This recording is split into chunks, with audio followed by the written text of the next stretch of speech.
And so now I have a few tips for coping with rehearsals, because I've been in enough hours of rehearsals in my life, and it's not that many. I'm not a super pro or anything, but I've played in 4 orchestras. I've done my time, played a bunch of symphonies. I kind of know how to cope with the boredom as it happens. So you have to realize that if you go to like a 2-hour rehearsal and you play for 10 minutes and you're like, God, that sucked, we only played for 10 minutes out of 2 hours, you have to realize that maybe that's your percentage of contribution towards that work. Maybe you only play for 5% of the whole piece.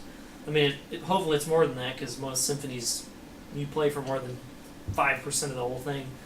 But you have to realize that the rest of the instruments, especially strings, comprise like 90% of the whole piece. So they have a lot of work to do, and that's why there's lots of string sectionals and stuff like that go on when you do a big symphonic work. So you have to realize the conductor is not, he doesn't like hate the brass because he never makes them play. He probably realizes you guys are good enough to play your parts right. He hopes that anyway. And that the strings need the most work, or other sections, maybe the woodwinds play a lot more, which they usually do, the horns. So they need more work than trombones and trumpets and tuba. And the first thing I have to say about coping with rehearsals is that you need to listen constantly. And it kind of sucks sometimes, because maybe you get bored of the piece you're doing. You're like, oh, we've done first movement of Mahler 1 100 times. I have it memorized, and that's good. You should have it memorized. But never just kind of like totally zone out, because then you're missing the music. And I guess I'll put a little disclaimer, like in the first few rehearsals when it's not really music yet, it's okay to just kind of zone out. And these are the rest of my coping things for when you're not listening. I really like to read books, and so I usually have the Kindle app, and I have like a book going right now, Dark Tower by Stephen King.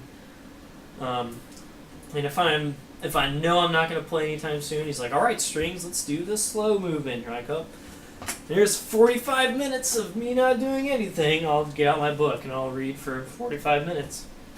And you have to really make sure that the conductor, that the section around you, the atmosphere is all right for you to do those kind of things. Don't just assume, oh, I'm just going to bring a book and read it whenever I want. Sometimes you can get in big trouble and you don't get called back. So never assume. I'm kind of on the fence about cell phones. It really annoys me when people, they get to a rest and they're like, get out their iPhones and they're texting, they're Instagramming, and they're all sorts of things. And part of it is that I'm jealous. I don't have a smartphone. I have an old phone. And also it's a sign of the addiction that people had to smartphones. And once I get one, which I want one, I will also be addicted, but you should try and cut back on it and maybe turn the phone off, maybe only read books on it like I do on my tablet. But try and cut back on the smartphone usage. I have a friend in my last symphony in my university, and he'd constantly keep his cell phone in between his legs, and he would knock it off of his chair like every 10 minutes, and it'd fall on the ground and go ka-ting, ka-ting, ka-ting, and we're like, dude, put your cell phone somewhere else, turn it off so you don't even want to use it. You're being annoying. Those kind of things, that's what we don't want to avoid. And so that's for when you're not playing. But when you are playing or you have the, you might play sometime soon. It's like, all right, first movement. You're like, 1,024 measures before we come in. You have to count rests. And I know counting rests sucks, especially when you have 1,024 of them.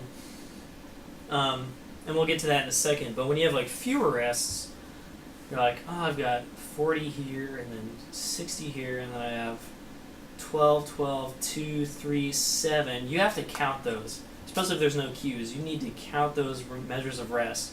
And so I use my fingers. Like most music is in sections of 8 measures or 4 measures.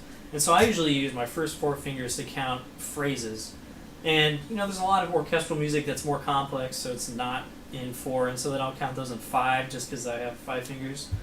But you have to really work out a system of counting to yourself. And some people can do it all in their head. I do that sometimes when you don't want to sit there on stage and go like, 2, 2, 3, 4, 3, 2, 3, 4. Sometimes you want to get seen by the audience, but sometimes it doesn't matter because they can't see you anyway.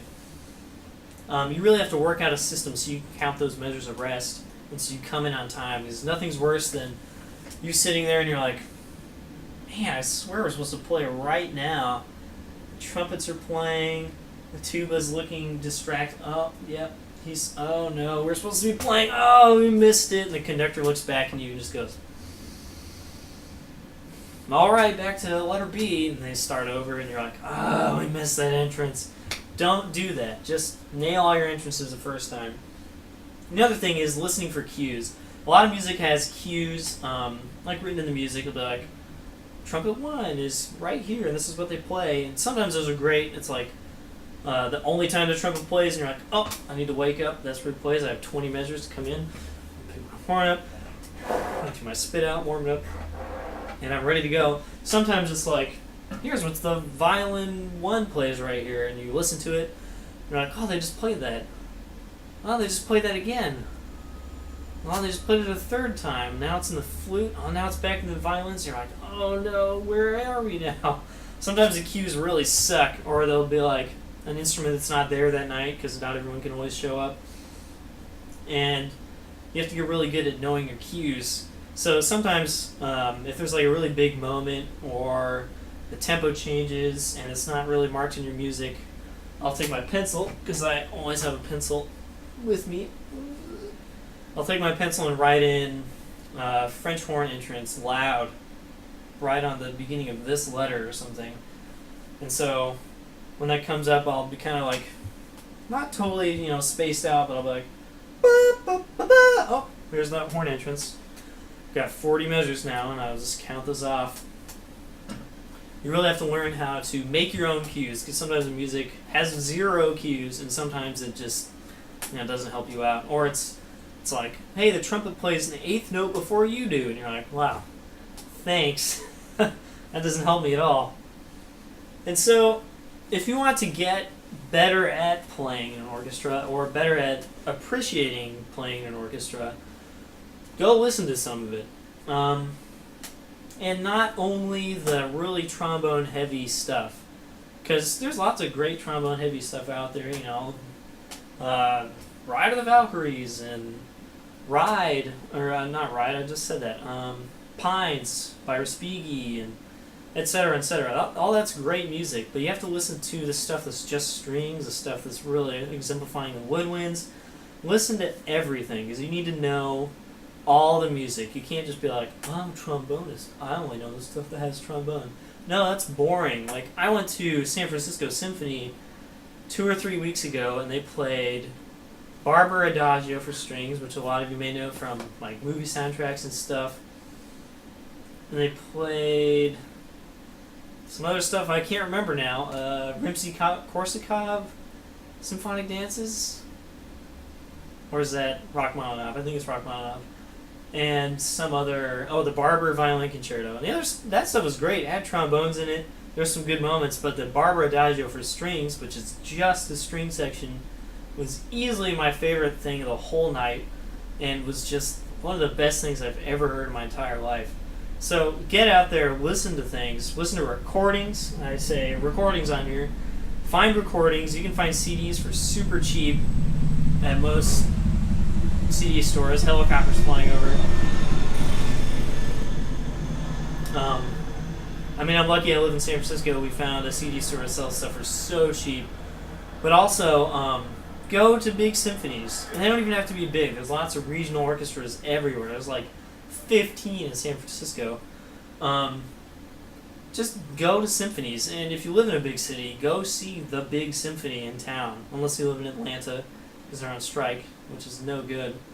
But just listening to one concert doesn't even have to be awesome. Maybe it's Haydn Violin Concerto and Mozart Symphony 327. That's just kind of lame, but it'll still be so good. You'll be like, wow, maybe this isn't as bad as I thought. Maybe I want to get to that level. And now you want to play in orchestras. And on that note, I'm gonna go watch San Francisco Symphony play Mahler 7. See you guys next week.